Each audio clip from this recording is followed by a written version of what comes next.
Hello, and welcome to the 10th episode of Behind the Green Screen. As you can see, there's no green screen behind me. And happy Easter. It happens to be Easter today. And I hope you're having a nice Easter, whatever that may be, if you do follow a faith. Um, you know, Easter, I know for me, Easter always meant huge, nice Sunday dinners that always included lamb. That's how I remember Easter. But I won't get that nostalgic. I will get nostalgic for this episode, but not that nostalgic, or not that kind of nostalgia. Let's put it that way. So, for this, when I was thinking of a book that I was going to cover, there was a book that I had intended to cover. And I had it all set up. And then again, I went on one of my train of thoughts where one idea, one kernel of a thought sort of blossoms into this long trail that I can't stop until my mind gets tired. I just let it run out. That's a trick that I've learned too from Ikigai that, we try so hard to stop, our thoughts when they're just running at a mile a minute. And we exert so much energy into trying to stop that train of thought that um, we just sort of like add more fuel to the train and it just keeps going. So I figure, sometimes I just let my mind just keep going until it runs out of steam and then I'm cool. So that's what happened when I came up with the idea for the books that I would cover for this episode. And then I started digging, and that's when that's where the nostalgia sort of kicked in, because there are two books in my library that were gifts. Because normally when I've been covering these episodes and I talk about books that I've read, I've usually, bought them or, from thrift books, or I bought them on the clearance rack at a bookstore. But these two are very special books that I've held on to them because of the nice connection to them. Okay, so let me back up a second. Okay, picture it. It's 1993, and Lisa has been discharged from the Navy. I think I talked about this in another episode. All Hail the King, when I talk about all the books that I was reading, passing the time as I was trying to figure out what I was going to do as a single mom of two boys.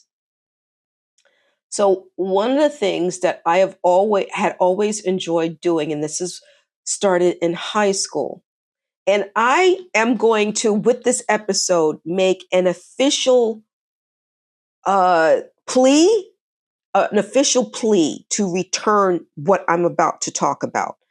And that thing that I would like to see come back is letter writing. All right.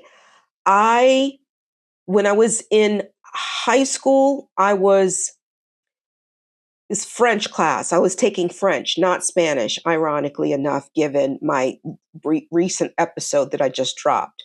It was French. And so the teacher thought, and I really liked this idea. I've never heard, and they don't do this now anymore. I don't know schools do this anymore.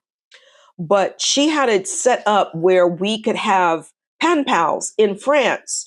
So what would happen is that we would send a letter to them in French, and in return, we would help them with their English. Right? So it was a great way to practice a foreign language, to practice your penmanship, to practice the language you're learning and make it make sense to the person you're sending it to. You also learned how to address an envelope properly, how to put on proper postage. That whole chestnut is what you got out of having a pen pal or being part of a pen pal program. All right. And that's why I think these young folks, that's what they really need to do. Right. Because those skills are going to die out. And those are skills that really shouldn't die out. We should not let AI take over that aspect of humanity. But okay, I'm sorry. I'm getting off subject. Let me get back on it. So I had a pen pal, in high school in French class, and I thoroughly enjoyed it. And so when and then of course, the pen pal just, we just stopped writing to each other. It happens. I guess you can call it early ghosting. It was the OG ghosting, right? You just stop writing.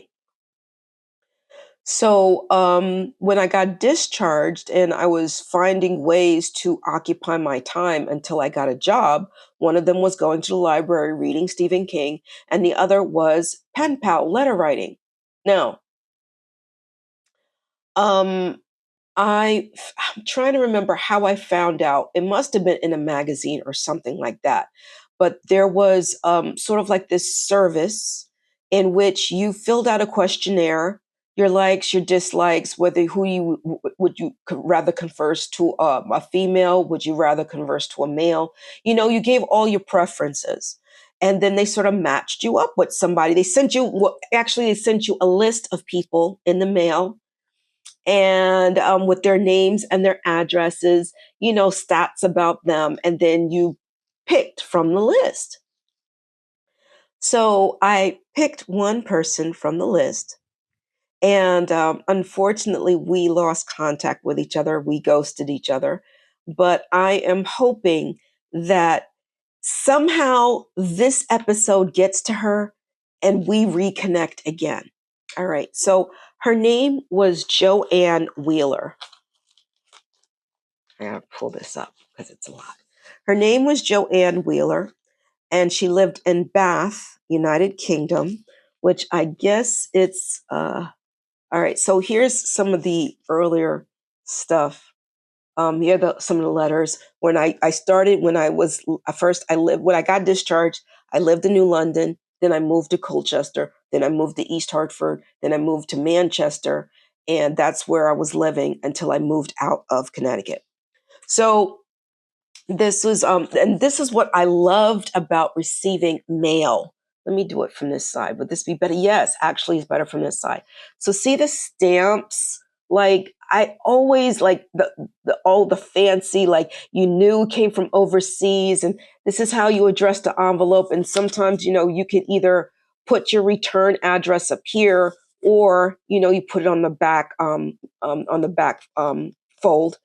And and in England, their stationery was longer than ours, right? The paper was better too. I was a sucker for paper back then, and I loved the paper. I loved the feel of it, right? So this was her handwriting, um, and this was her congratulating me for getting into the University of Connecticut because I did apply. And I attended for a semester, but it really wasn't for me. And then I wound up transferring to Eastern Connecticut State University, which I eventually graduated from.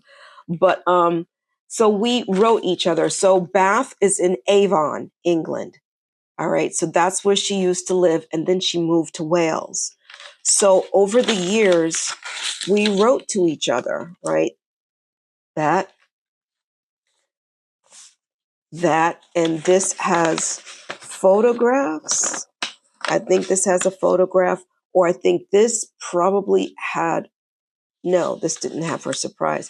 And she used to, sometimes she would type when she could get to a computer, she would print out her letters. But most of the time she would write in her very clear, very large handwriting. I had a thing about handwriting, and we would send pictures, right? Send Christmas cards to each other, right?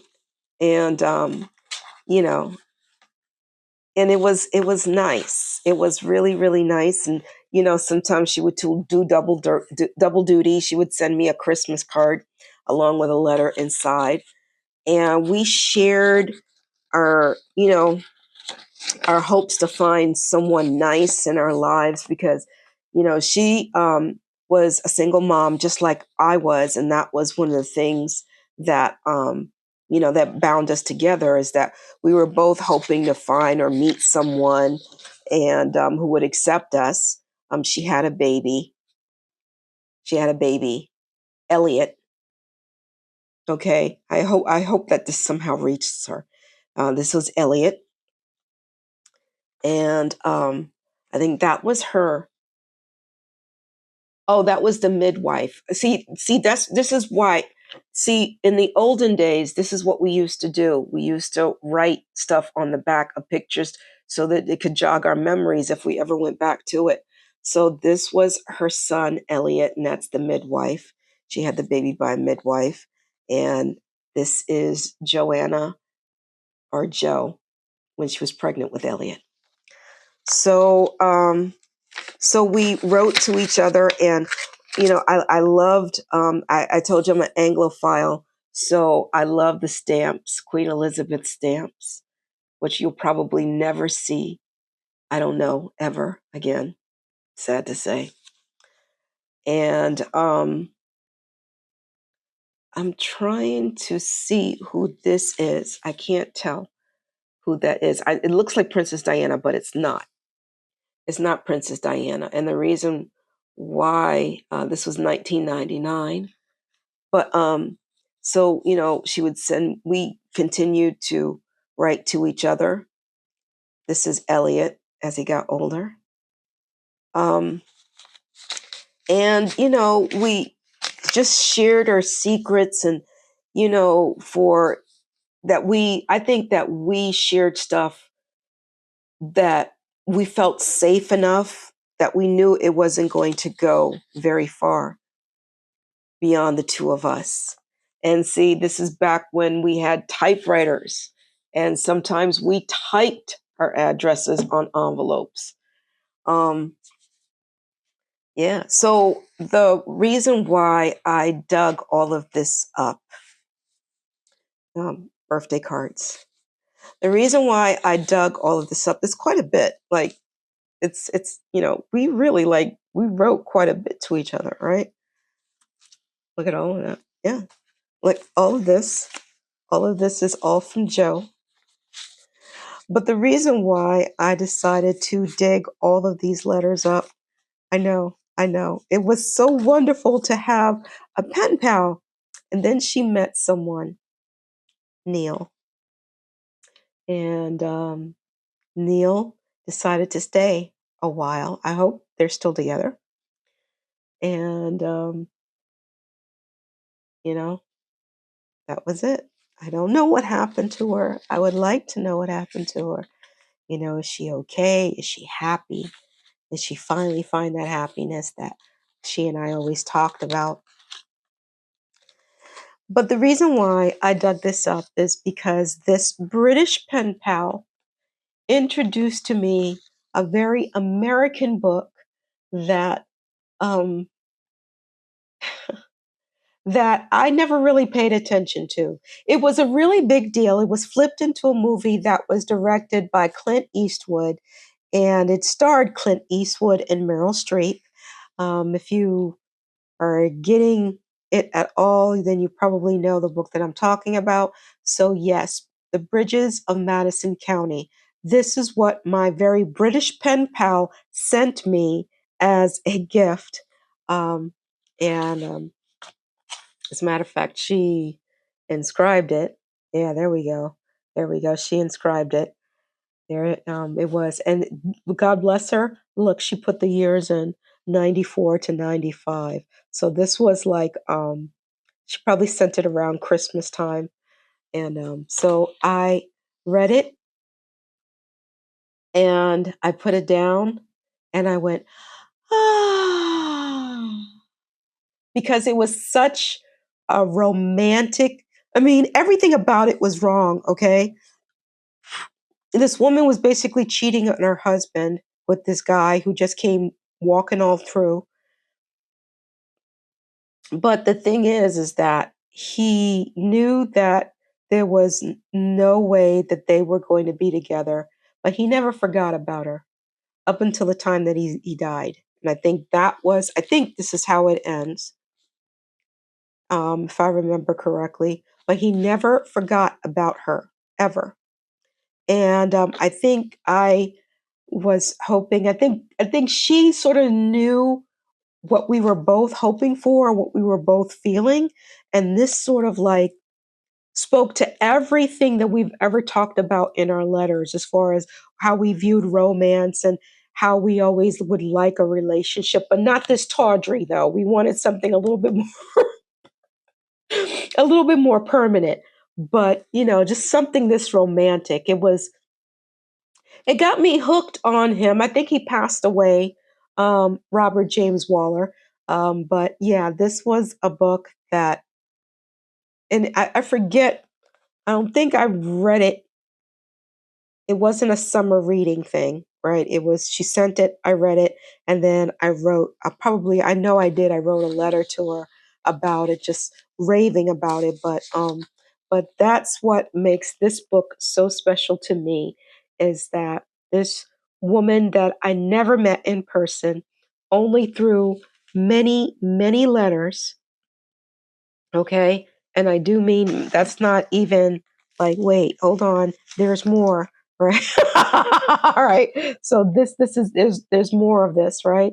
So we wrote and just, you know, she was my best friend as far as I was concerned at the time.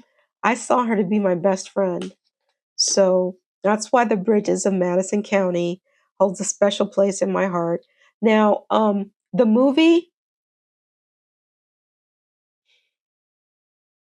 I don't know. I mean, it was beautiful and all, but I just felt like it just didn't capture the the magic that was this book and the romance between these two people. And just the fact that he just never forgot her.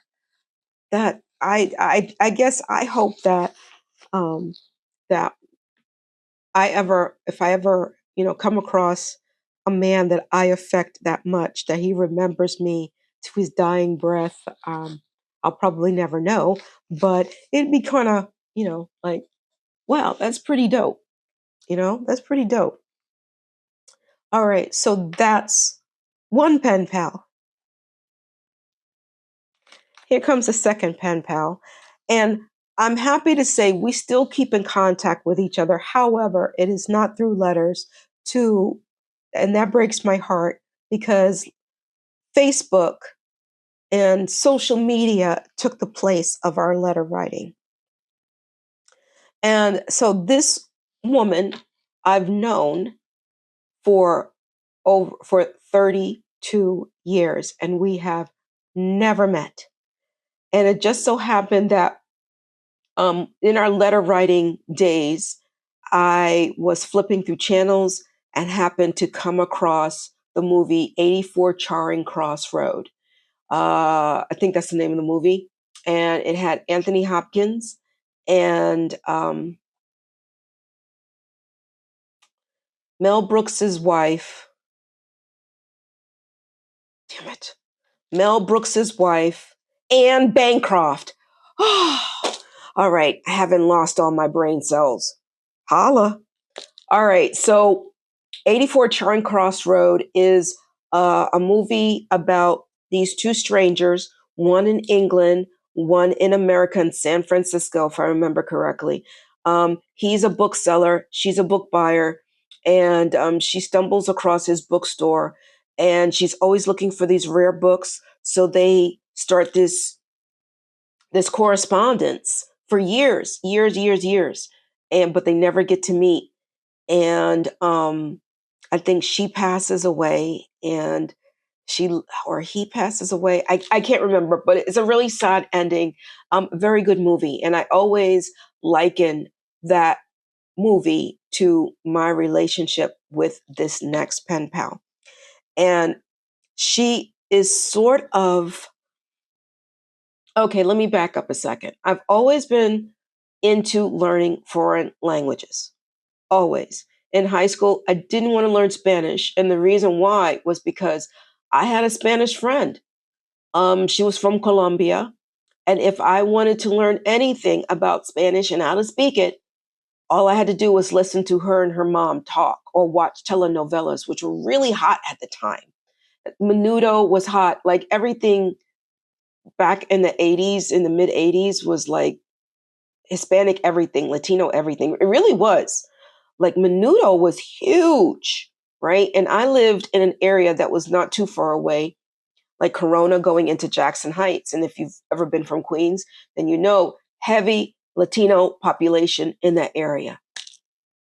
So, but I wanted to learn French. And as a matter of fact, oh, way back when we still had actual radios with antennas on really clear nights, you could get really funky radio stations. I don't know where they would broadcast out of, but you could get some really interesting radio stations. And one of them was speaking Creole. I don't know where it was broadcasting from, but I would listen to it, not realizing that Creole was different than French, but I would listen to it anyway. So another language that I wanted to learn at the time was Italian. And like I said, I used to go and borrow albums, records from the library. They have that too. They still do. CDs. It moved into CDs, but so I noticed that the library had language albums, and I had a little turntable, and so I borrowed a language. I borrowed a language tape or a language album in Italian, and I started listening and learning how to conjugate. And I found that the conjugation was very similar to French, not realizing that all Romance languages are more or less conjugated in the same fashion, although each have different pronouns. You know, they have different pronouns used for different things, but the conjugation remains the same. So I would try to teach myself Italian, Portuguese. I would just borrow these language albums and tapes. And so when I picked up pen paling or corresponding in the 90s, when I saw this pen pal, I said, oh, this is an opportunity for me to learn some Italian.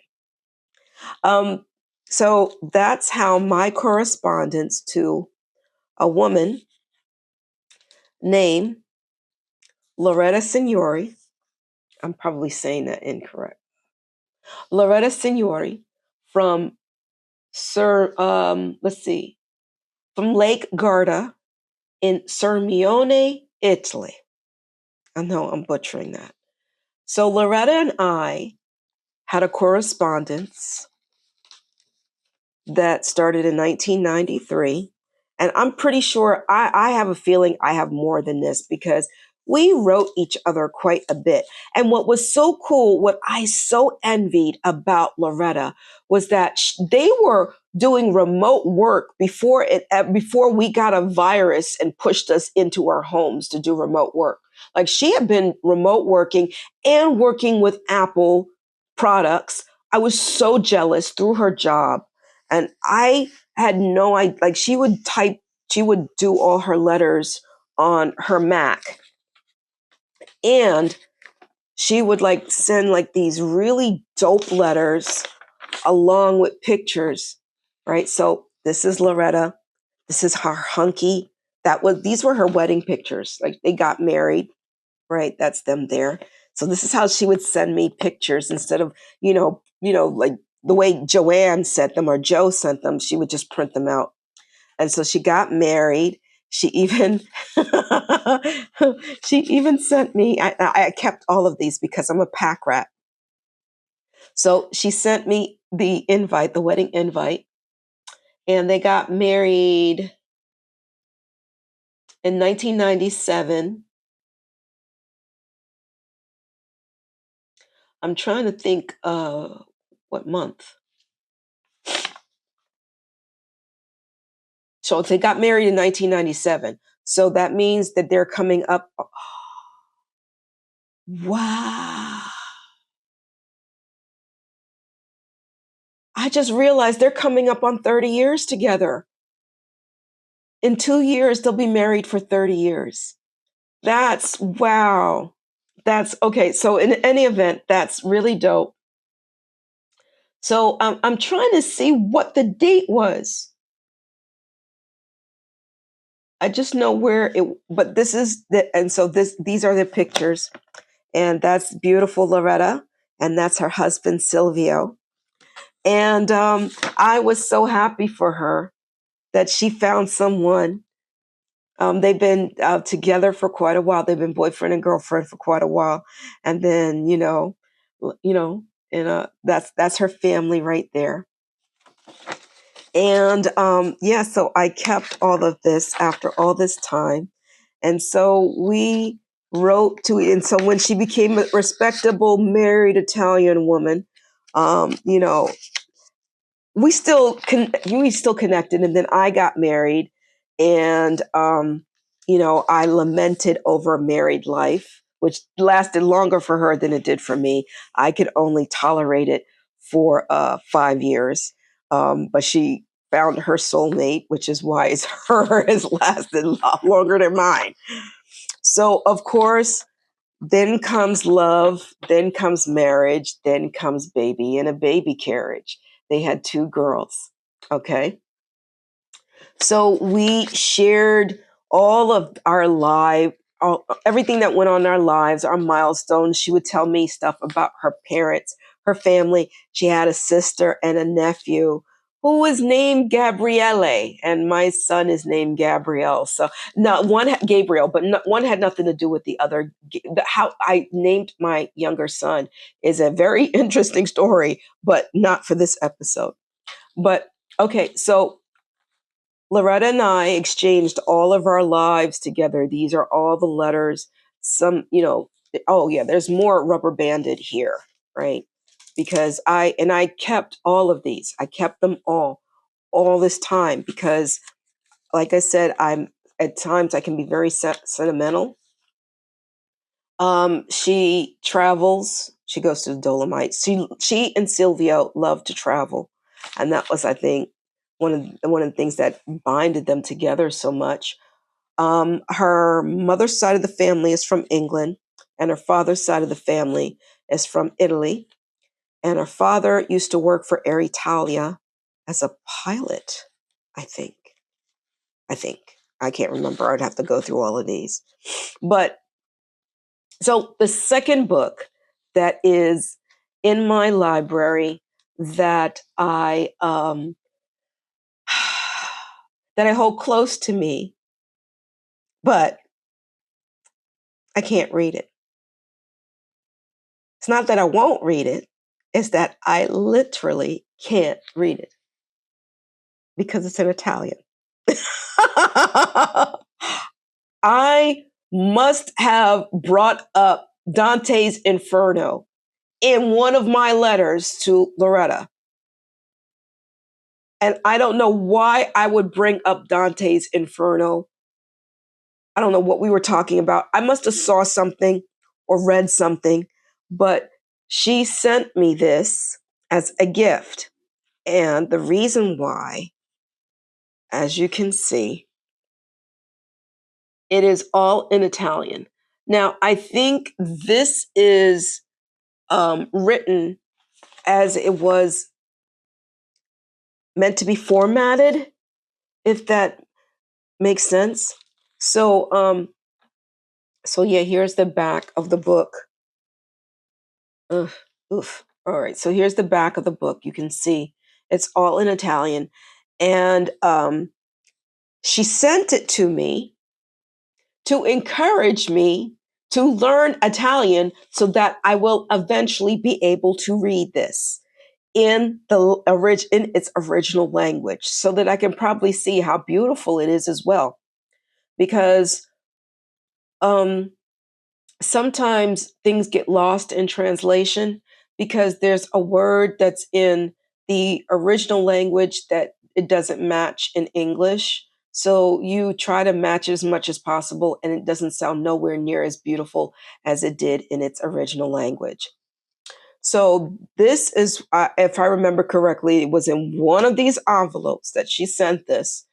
And again, it was to encourage me to learn how to read, speak, and write in Italian.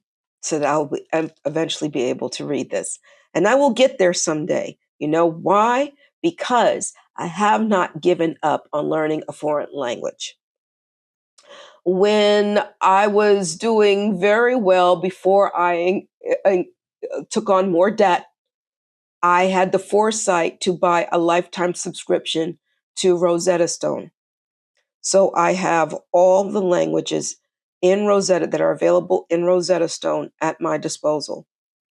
If I want to learn Japanese, Arabic, Chinese, Latin American, Spanish, Castilian Spanish, Polish, um, Portuguese,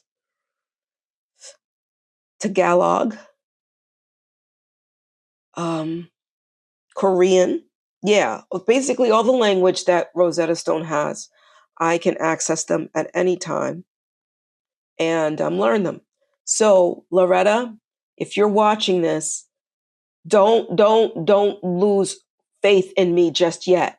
I will get there. I will get there. But I feel like I need to learn Spanish right now before I learn Italian. I think it's like really important right now. I don't know why, but I just feel like I need to learn Spanish. But okay, so to recap, number one, I want to see letter writing come back. I want to make that sexy again. All right. So let's figure out a way to bring back letter writing because I think the world can use some correspondence, some UN building of goodwill through pen pal relationships. Pen pal relationships. Yes. Right. And plus, we can learn each other's languages better. We can gain better understanding in different cultures. I think we should make letter writing and pen pal correspondence sexy again. So let's do that. All right. So there's my and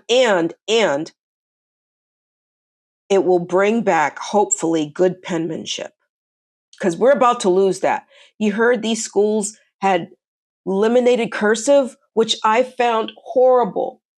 But I think some schools realize that they need to bring cursive back, and I'm all for that. So that's why I think we need to bring it back because I met two women who I was able to connect with in two different countries, speaking two different languages.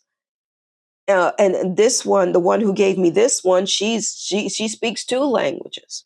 I think she was learning how to teach her. She was learning German, and she was having trouble with it. And I have to tell you, I was learning German for a hot minute, and through Rosetta Stone, but also through a cute couple that I met when I was learning how to ballroom dance. That's another story. Yeah, I know how to ballroom dance. I know how to do the foxtrot, slow foxtrot, the quick step, salsa, um, rumba, and West Coast swing. But I don't like it all that much. I don't like West Coast swing. No, but I digress. But I was able to meet these two women who I would have never ordinarily met had it not been for that pen pal service. And I was able to connect with them, and they sent me two great books that, you know, was inspirational and spoke to my heart all at the same time. Um, but I think these books will forever hold a special place in my heart. So here's to me wrapping up this episode of Behind the Green Screen. And I hope that you jump over and watch my newest OG Fact Checker episode, in which I take a really bold leap and speak a language that I am still learning how to speak. All right. So I know it's crazy out there. All right. But we're going to be all right. I hope you have a happy and safe Easter. And I will catch you on the flip side. All right.